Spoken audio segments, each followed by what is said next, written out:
Creating unstoppable self-confidence. Self-confidence. It's something people talk about all the time when they say why they're not succeeding. Over and over I hear people say, I just don't have enough confidence. Listen, confidence is not something you have, it's something you create. And you can create it at any moment in time. A sense of confidence is nothing but a sense of power within yourself, a sense of certainty that you can pull something off. And you can create that feeling literally in a moment. It's not something that you live with. There's no one that I've ever met that no matter what situation they're in is always confident. Everybody gets knocked off kilter at times. The key is, can you turn the confidence on when you need it so you can get the most out of yourself? Does that make sense so far? So you got to remember that feeling confident is nothing but a state of mind. And you can change and create any state you want at any moment in time, no matter what's going on around you. Let me give you some specific examples. There are 3 primary ways that you can create self-confidence at any moment in time to get the most out of yourself and produce the results you really want. Approach number 1 you're familiar with. It's called physiology. You've got to remember that any feeling you've ever had in your body, whether it be fear, anxiety, concern, depression, frustration, or ecstasy, power, unstoppability, confidence, success, those emotions, any emotion you feel comes from the way you use your physical body. The only way you can feel anything is by the way you move, the way you breathe, your facial expressions. So if you're not feeling confident, you don't have to intellectually try and pump yourself up because it doesn't always work. I'm sure you've tried at times to go, well, I need to be confident. I know I should be confident, but you're still not there. Well, let me tell you, the quickest way to get confident is to change your physiology radically. Listen, in our seminars around the country, those Unleash the Power Within programs, we take people through a first evening we call Fear into Power. And it's an experience where we get you to change your conditioning and feel totally confident in an area you'd normally be totally afraid of. So at the broadcast site, we use a firewalk experience where everyone walks across the fire between 1,200 and 2,000 degrees burning hot coals. And in the theaters, we have people actually learn how to break through wood, karate style, and they do it in about 15 minutes. And it requires not only confidence, as you might guess, but competence to do something that most people take 2 or 3 years to learn how to do in a few minutes. Now, the purpose of this is to get people in a state of being totally strong and confident, even though they were totally afraid, lacking confidence only moments before. Let me tell you something. To get yourself across a bed of burning hot coals or to smash through some wood, even though you might be tiny and small and the wood is much bigger than you've ever done before, I got to tell you something. To do that, you got to make a major change in your state. Major. Now, let me tell you how we do that. The number one way we do this is we get people to move their bodies with a level of intensity and power that they probably never experienced before. Remember, earlier in these tapes, I said to you that emotion is created by motion. The way you move your body physically, the way you breathe, your facial expressions, instantly affects your emotional state, the way you feel, and the way you think. So if you need confidence, you must move in a confident way. You must literally put yourself at level 10 or above. You remember those conversations? So what I do with people is literally, I'll take somebody who comes up to the fire and they go, oh gosh, I really don't think I could do this. And I say, and I couldn't do it either if I talk like you right now. Stand up. Breathe strong. Take a huge deep breath in. Blow it out hard. What I want you to do is say the word yes. And they go, yes. I said, no, say yes. And I have them yell. And they go, yes. Say it again, yes. And pretty soon they feel incredibly strong. And I say, walk. And they go, okay. And it's like instantly.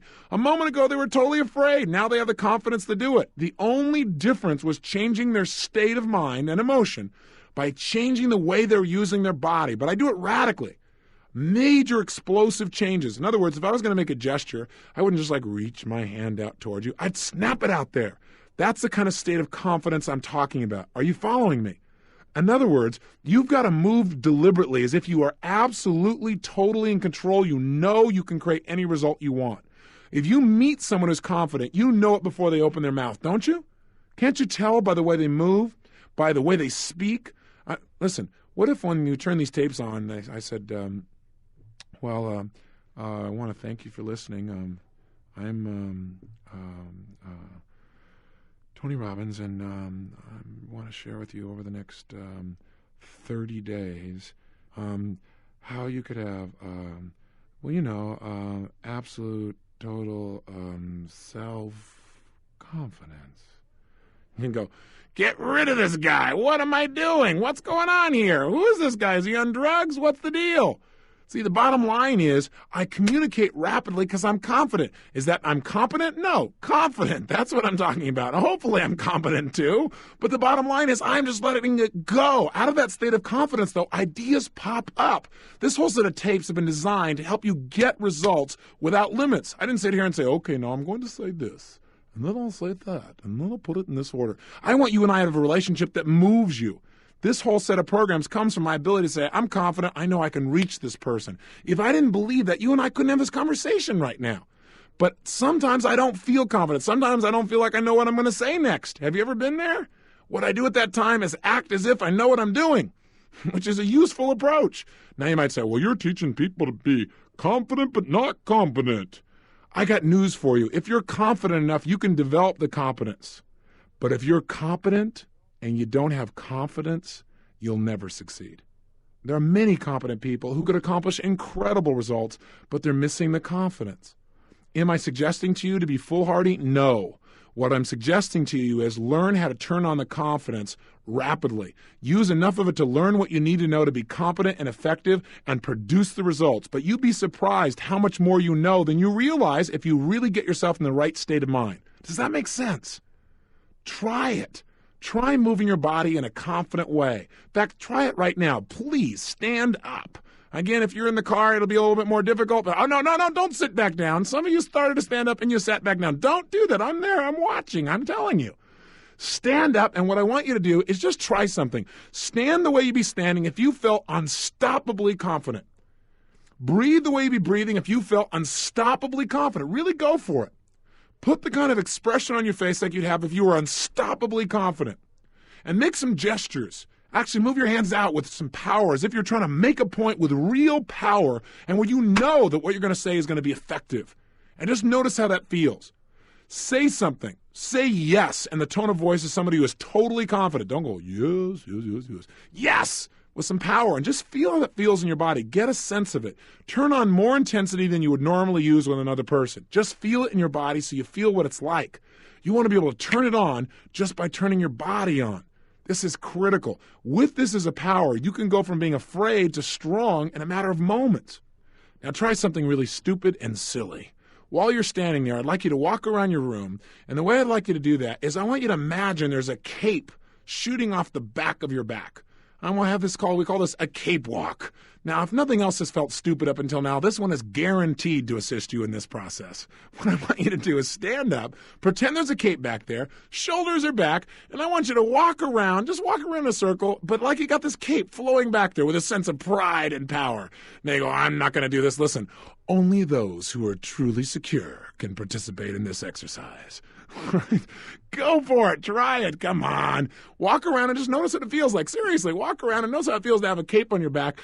And from that state, even though it seems humorous, try it right now while you're listening to me. Walk around and feel what it feels like to have this cape flowing off your back there.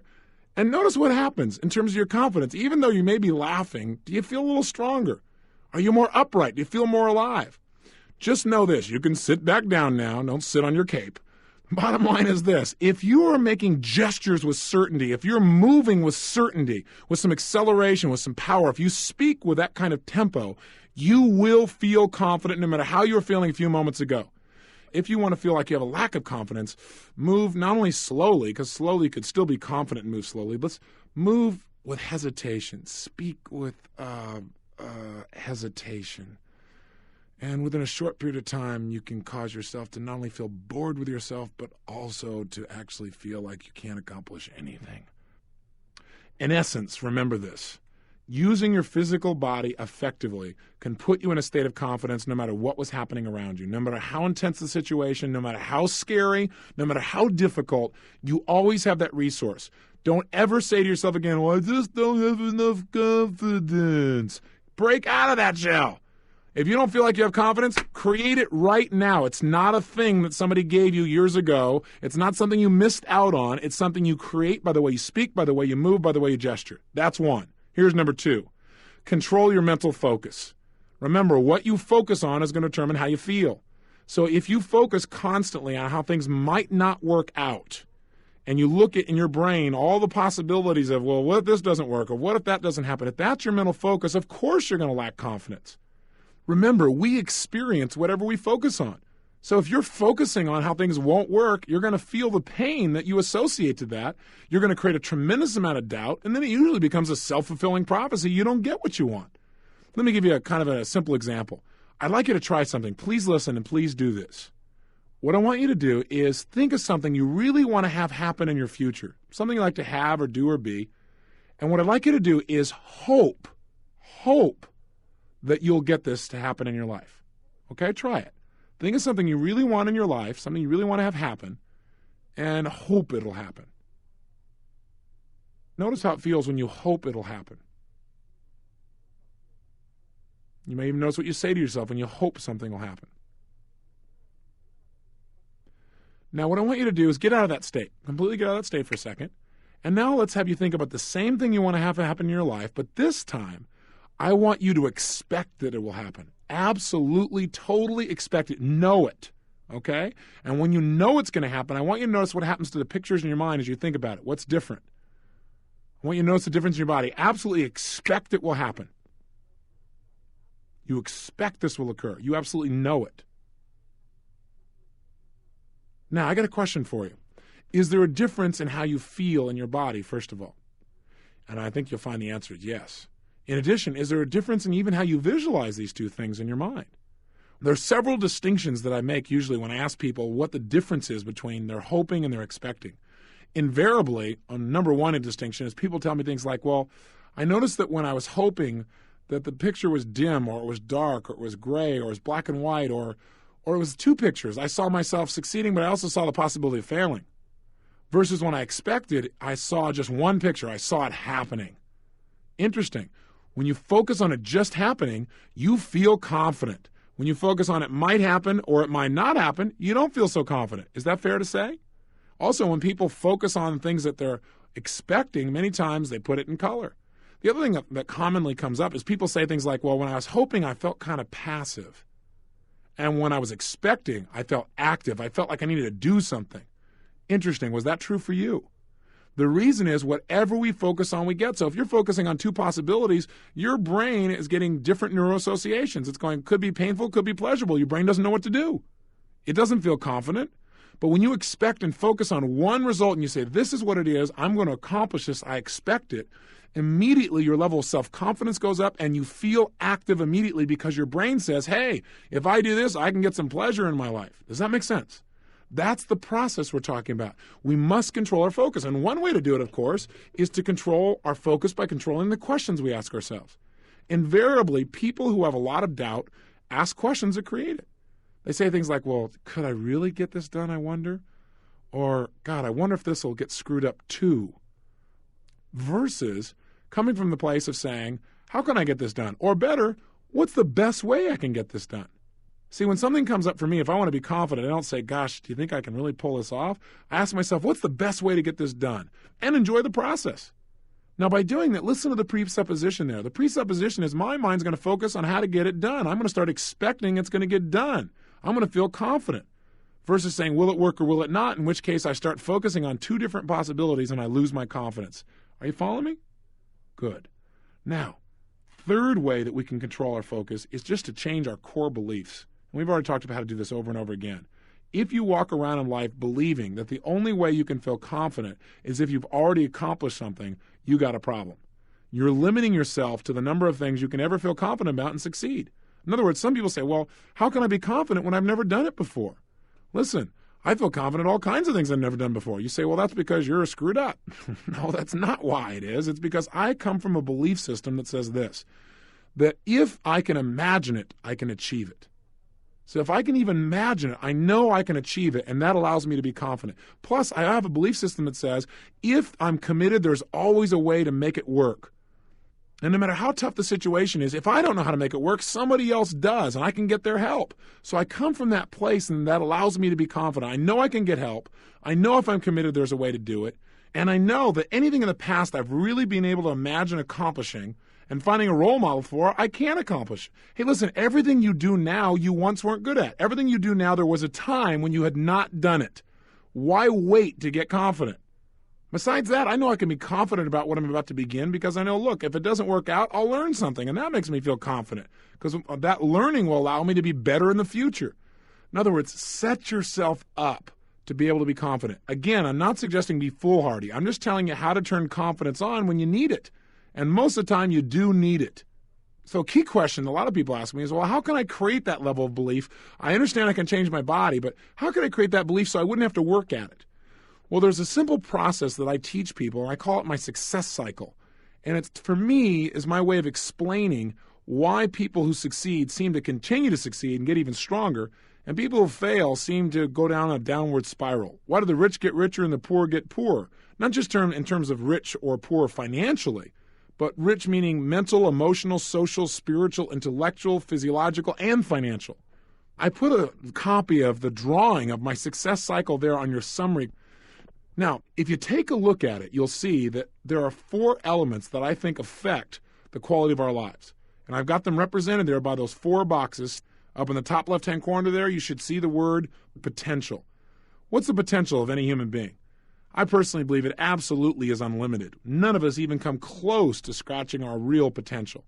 The second element that affects human performance is our actions, up there in the box in the right-hand corner. The third element that affects performance are the actual results that we've gotten. In other words, what's the impact of our present actions and potential being utilized? And finally, the fourth element that affects performance is our beliefs. And you'll see that down in the left-hand corner in that box. And you notice that all these boxes have arrows that connect them. And they're all pointing in a particular direction, going clockwise, as if this was a continuous cycle. How does it work? Well, number one, what's the potential of any human being? Again, unlimited. But do most people's results in life, that bottom right-hand corner box, do most people's results reflect that level of potential? I would say no way. What's the problem? You might say, oh, I see what it is, Tony. It's that second box at the top. They don't take enough what? Action. I think that's true in many cases, but that's not the only problem. There are a lot of people who go out there and take a lot of action and still get lousy results. Why? Action by itself is great, but it is not enough.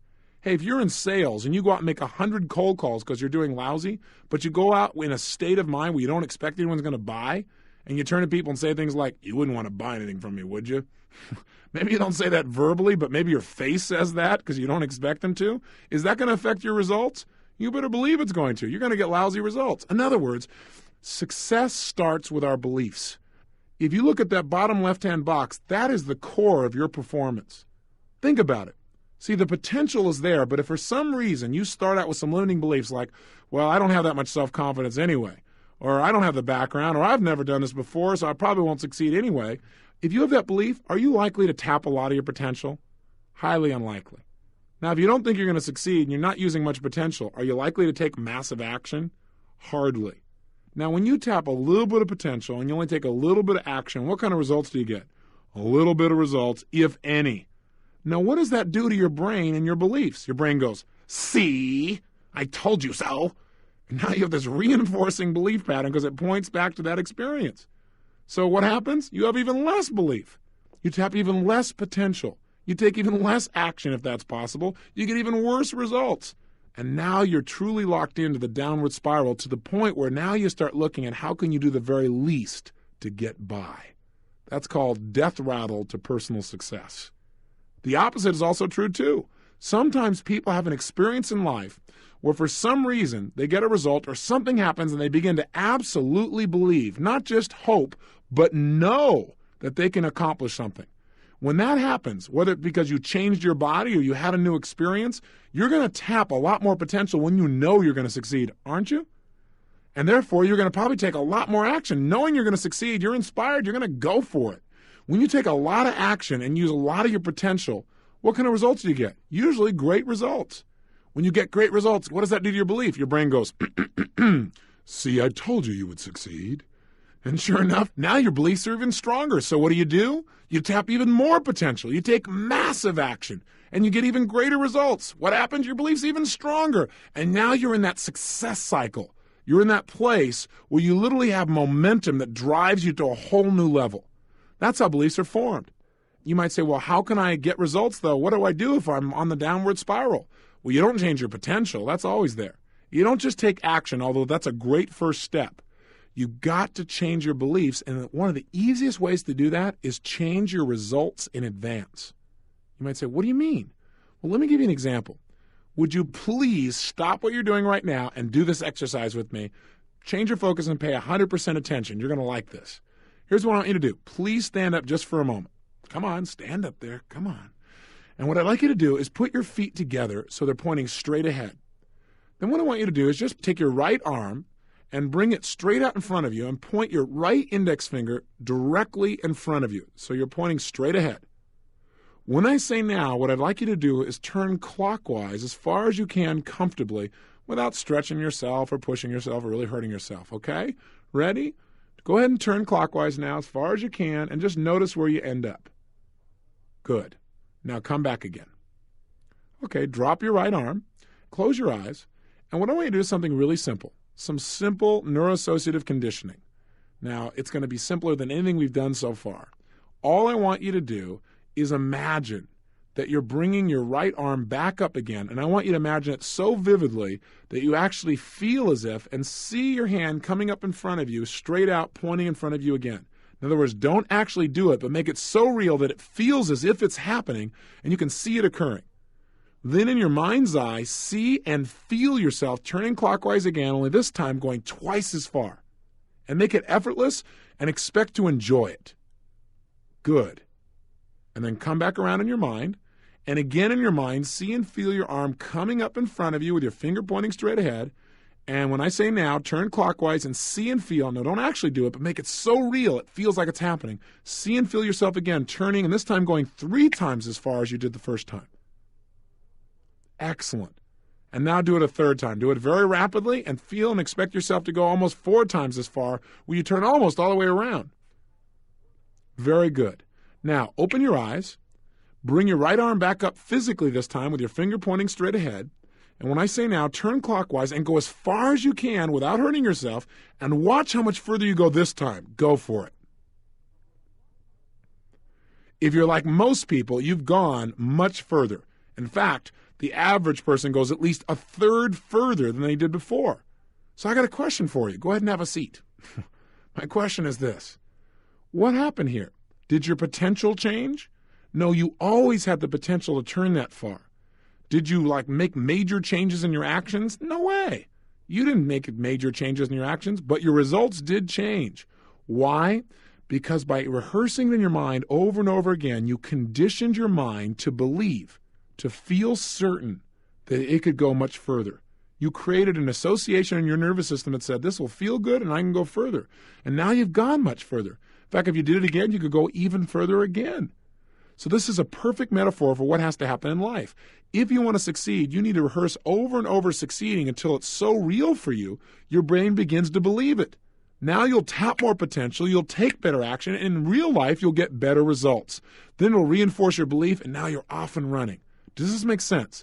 This is the way to create lifelong, unstoppable self-confidence. This is what I did for myself because I was on the downward spiral. All I did was create the results in my head so vividly, I began to believe them. When I believed them, I tapped more potential, I took more action, I started to get those real results in my life, emotionally, economically, in my relationships, and virtually every area of my life. And let me leave you with 2 more things on confidence. 1, if you really want to be confident, know what causes people to lack in it. Focusing too much on yourself and not enough on other people will guarantee that you'll lack confidence. What do I mean? I mean, some people lack confidence because they pick themselves apart. They spend all day, every day, analyzing themselves. Why did I do this? Why don't I do that? How come I never accomplish these things? They ask lousy questions, they get lousy answers, and they create a tremendous amount of self-doubt. Do you want to have more confidence? Stop analyzing yourself so much and focus on other people and how you can contribute to them.